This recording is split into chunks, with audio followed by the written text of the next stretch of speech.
AIDYO all India democratic youth organisation ರಾಜ್ಯ ಸಮಿತಿ ನೇತೃತ್ವದಲ್ಲಿ ಕರ್ನಾಟಕದಲ್ಲಿ ಖಾಲಿರ್ತಕ್ಕಂಥ ಸುಮಾರು 2,58,000 ಉದ್ಯೋಗಗಳನ್ನ ಭರ್ತಿ ಮಾಡಿಕೊಳ್ಳಬೇಕು, ನೇಮಕಾತಿಯಲ್ಲಿ ಇರತಕ್ಕಂಥ ಭ್ರಷ್ಟಾಚಾರನ ತಡೆಗಟ್ಟಬೇಕು, ಜೊತೆಗೆ ಎಲ್ಲ ಗುತ್ತಿಗೆ ಆಧಾರಿತ ಪದ್ಧತಿಗಳ ಕೈಬಿಟ್ಟು ಕಾಯಂ ಸ್ವರೂಪದ ಉದ್ಯೋಗನ ಸೃಷ್ಟಿ ಮಾಡಬೇಕಂತೇಳಿ ಹಲವಾರು ಬೇಡಿಕೆ ಇಟ್ಕೊಂಡು ಈ ಧರಣಿಯನ್ನು ನಾವು ಮಾಡ್ತಿದ್ವಿ.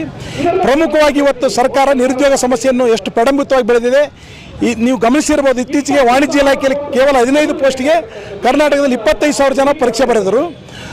ಇದೇ ಥರ ಪ್ರತಿಯೊಂದು ಇದರಲ್ಲಿ ಕೂಡ ಇವತ್ತು ಸರ್ಕಾರ ಇಷ್ಟೆಲ್ಲ ಉದ್ಯೋಗಗಳು ಕಾಲಿದ್ರು ನೇಮಕಾತಿ ಅನ್ನೋದು ಇವತ್ತಿಲ್ಲ. ಅದು ಅಲ್ಪ ಸ್ವಲ್ಪ ನೇಮಕಾತಿ ನಡೆದರೂ ಕೂಡ ಪ್ರತಿ ನೇಮಕಾತಿಯಲ್ಲಿ ಭ್ರಷ್ಟಾಚಾರ ಕರ್ಮಕಾಂಡ ತುಂಬಿ ತುಳುಕ್ತದೆ. ಅಲ್ಲಿ ಯಾರು ಭ್ರಷ್ಟಾಚಾರದಲ್ಲಿ ಮುಳುಗಿರೋ ಅವ್ರಿಗೆ ಯಾವುದೇ ಥರದ ಶಿಕ್ಷಣ ಇಲ್ಲ. ಇಲ್ಲಿ ನಾವು ಈ ಧರಣಿ ಮುಖಾಂತರ ಒತ್ತಾಯಿಸೋದೇನೆಂದರೆ ರಾಜ್ಯದಲ್ಲಿರ್ತಕ್ಕಂಥ 2,58,000 ಉದ್ಯೋಗಗಳ ಭರ್ತಿ ಮಾಡಿಕೊಳ್ಬೇಕು. ಅದೇ ಥರ ಕೇಂದ್ರದಲ್ಲಿರ್ತಕ್ಕಂಥ 9,50,000 ಉದ್ಯೋಗಗಳನ್ನು ಭರ್ತಿ ಮಾಡಬೇಕು. ನೇಮಕಾತಿಯಲ್ಲಿ ಭ್ರಷ್ಟಾಚಾರ ತಡೆಗಟ್ಟಬೇಕು. ಜೊತೆಗೆ ನೇಮಕಾತಿಗೆ ನಡೆಯುವ ಏನು ಅರ್ಜಿ ಶುಲ್ಕ ಏನಿದೆ ಅದನ್ನ ಕೈ ಬಿಡಬೇಕಂತೇಳಿ ನಾವು ಈ ಸಂದರ್ಭದಲ್ಲಿ ಒತ್ತಾಯಿಸ್ತಿದ್ದೀವಿ. ಜೊತೆಗೆ ಗುತ್ತಿಗೆ ಪದ್ಧತಿಯನ್ನು ಕೈಬಿಟ್ಟು ಅದು ITI ಬೋಧಕರು ಇರ್ಬೋದು ಮತ್ತು ಅತಿಥಿ ಉಪನ್ಯಾಸಕರು ಇರ್ಬೋದು ಎಲ್ಲ ಇಲಾಖೆಯಲ್ಲಿ ಗುತ್ತಿಗೆ ಪದ್ಧತಿನ ಕೈಬಿಟ್ಟು ಕಾಯಂ ಆಗಿ ಘೋಷಿಸಬೇಕಂತೇಳಿ ಇಲ್ಲಿ ಪ್ರಮುಖ ಬೇಡಿಕೆ ಇದೆ. ಜೊತೆಗೆ ಚಿತ್ರಕಲಾ, ಸಂಗೀತ ಮತ್ತು ರಂಗ ಶಿಕ್ಷಕರು ಮತ್ತು ದೈಹಿಕ ಶಿಕ್ಷಕರಿಗೆ ವಿಶೇಷ ಒತ್ತು ಕೊಟ್ಟು ನಮ್ಮ ರಾಜ್ಯದಲ್ಲಿ ನೇಮಕಾತಿ ನಡೀಬೇಕು.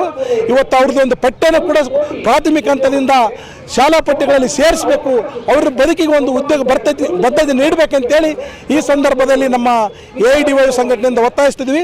ಜೊತೆಗೆ ಇವತ್ತು ಸರ್ಕಾರ ಏನಂದ್ರೆ ನಿರುದ್ಯೋಗಿ ಯುವಕರನ್ನು ಕೂಡ ದುರ್ಬಳಕೆ ಮಾಡ್ಕೊಳ್ತಕ್ಕಂಥ ಒಂದು ಕೆಲಸ ಮಾಡಿಸ್ತಿದೆ ವ್ಯವಸ್ಥಿತವಾಗಿ. ಏನಂದ್ರೆ ನೇಮಕಾತಿ ಅನ್ನೋದು ಕೂಡ ಸರ್ಕಾರ ಒಂದು ದಂಧೆ ಮಾಡಿಕೊಂಡಿದೆ. 1,000 ಪೋಸ್ಟ್ ಕರೆದ್ರೂ 20 ಲಕ್ಷ ಅರ್ಜಿಗಳು ಹಾಕ್ತಾರೆ. 20 ಲಕ್ಷ ಅರ್ಜಿಗೆ ಒಂದೊಂದು ಅರ್ಜಿಗೆ 500,000 ರೂಪಾಯಿ ಶುಲ್ಕನ ವಸೂಲಿ ಮಾಡಿ ಕೋಟ್ಯಾಂತರ ರೂಪಾಯಿ ಲಾಭ ಮಾಡ್ತಾರೆ. ಆದರೆ ಆ ನೇಮಕಾತಿಯಲ್ಲಿ ಕೂಡ ಭ್ರಷ್ಟಾಚಾರ ಇದೆ.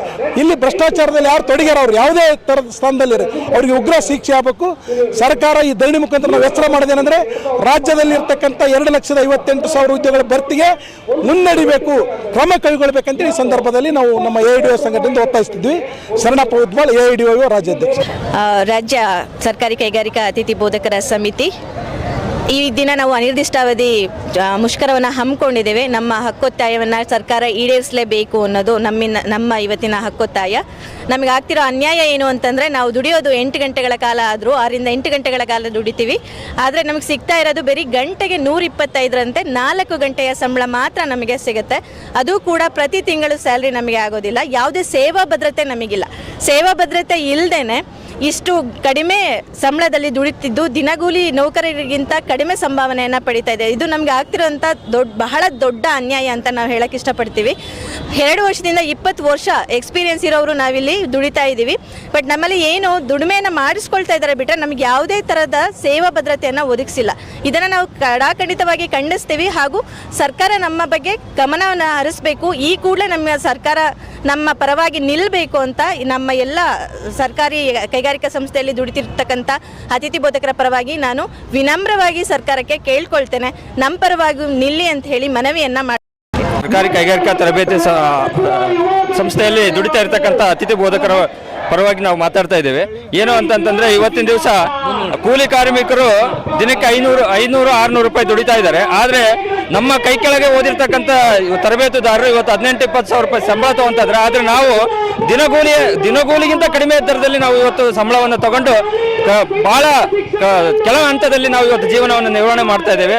ಅದಕ್ಕೆ ದಯಮಾಡಿ ಸರ್ಕಾರವನ್ನು ನಾವು ಒತ್ತಾಯ ಮಾಡೋದಿಷ್ಟೇ, ನಮ್ಮ ಸಂಭಾವನೆಯನ್ನು ಒಂದು ತಿಂಗಳಿಗೆ ಇಷ್ಟು ಅಂತೇಳಿ ಫಿಕ್ಸ್ ಮಾಡಬೇಕು.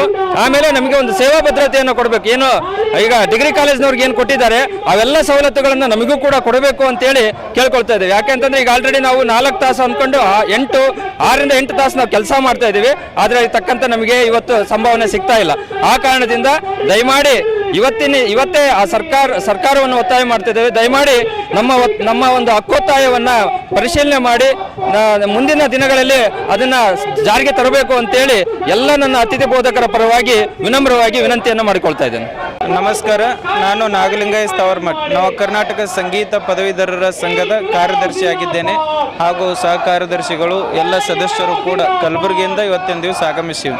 ಕಾರಣ ಏನಂತ ಕೇಳಿದ್ರೆ AIDYO ಈ ಒಂದು ಸಂಘಟನೆ ಹಾಗೂ ನವ ಕರ್ನಾಟಕ ಸಂಗೀತ ಪದವೀಧರರ ಸಂಘದ ವತಿಯಿಂದ ವಿಶೇಷವಾಗಿ ಈ ಒಂದು ಪ್ರತಿಭಟನೆ ಯಾಕೆ ಮಾಡ್ತಾ ಇದ್ದೇವೆ ಅಂತ ಕೇಳಿದ್ರೆ, ಹಲವಾರು ವರ್ಷಗಳಿಂದ ಅಂದ್ರೆ 14 ವರ್ಷಗಳಿಂದ ನಮ್ಮ ಸಂಗೀತ ಶಿಕ್ಷಕರು ನೇಮಕಾತಿ ಆಗಿಲ್ಲ. ಇಲ್ಲಿವರೆಗೂ ಕೂಡ ಪ್ರತಿಯೊಬ್ಬ ಶಾಸಕರು, ಸಚಿವರು, ಮುಖ್ಯಮಂತ್ರಿಗಳಿಗೂ ಕೂಡ ನಮ್ಮ ಮನವಿ ಪತ್ರವನ್ನು ಕೊಟ್ಟಿದ್ದೀವಿ. ಎಲ್ಲರೂ ಕೂಡ ಬರೀ ಆಶ್ವಾಸನೆಯನ್ನು ಕೊಡ್ತಾರೆ, ಯಾರೂ ಈಡೇರಿಸಿಲ್ಲ. ಅದಕ್ಕಾಗಿ ನಮ್ಮ ನವ ಕರ್ನಾಟಕ ಸಂಗೀತ ಪದವೀಧರರ ಸಂಘದ ವತಿಯಿಂದ ನಾವು ಕೇಳ್ಕೊಳ್ಳೋದೇನಂತ ಕೇಳಿದ್ರೆ, ಆ ಒಂದು ಸಂಗೀತ ಶಿಕ್ಷಕರ ನೇಮಕಾತಿ ಆದಷ್ಟು ಬೇಗ ಆಗಬೇಕು.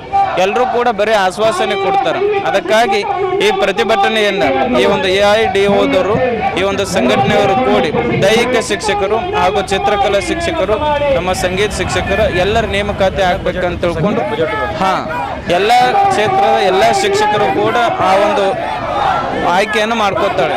ಆದರೆ ನಮ್ಮ ಸಂಗೀತ ಶಿಕ್ಷಕರು ನೇಮಕಾತಿಯನ್ನು ಮಾಡ್ಕೊಳ್ತಾ ಇಲ್ಲ. ಅದಕ್ಕಾಗಿ ಈ ಏನಾದರೂ ನೇಮಕಾತಿಯನ್ನು ಮಾಡ್ಕೊಳ್ಳಿಲ್ಲ ಅಂತ ಕೇಳಿದ್ರೆ ನಮ್ಮ ನವ ಕರ್ನಾಟಕ ಸಂಗೀತ ಪದವೀಧರರ ಸಂಘ ಹಾಗೂ AIDO ಈ ಒಂದು ಸಂಘಟನೆಯವರ ವತಿಯಿಂದ ಘೋರವಾಗಿರುವಂತಹ ಹೋರಾಟವು ಕೂಡ ಮಾಡುವಂಥದ್ದಕ್ಕೆ ನಾವೆಲ್ಲರೂ ಕೂಡ ಸಿದ್ಧತೆಯನ್ನು ಮಾಡಿಕೊಂಡಿವಿ. ಇದೇ ನಮ್ಮ ವಿನಂತಿ ಸರ್ಕಾರಕ್ಕೆ. ನಮಸ್ಕಾರ. ಶಿಕ್ಷಕರ ಖಾಲಿ ಹುದ್ದೆಗಳನ್ನು ಭರ್ತಿ ಮಾಡಿ ಸಂಗೀತ ಶಿಕ್ಷಕರ ಹುದ್ದೆಗಳನ್ನು ಭರ್ತಿ ಮಾಡಿ ಶಿಕ್ಷಕರ ಹುದ್ದೆಗಳನ್ನು ಭರ್ತಿ ಮಾಡಿ ದೈಹಿಕ ಶಿಕ್ಷಕರ ಹುದ್ದೆಗಳನ್ನು ಭರ್ತಿ ಮಾಡಿ ನೇಮಕಾತಿಯ ಭ್ರಷ್ಟಾಚಾರಕ್ಕೆ ಧಿಕ್ಕಾರ.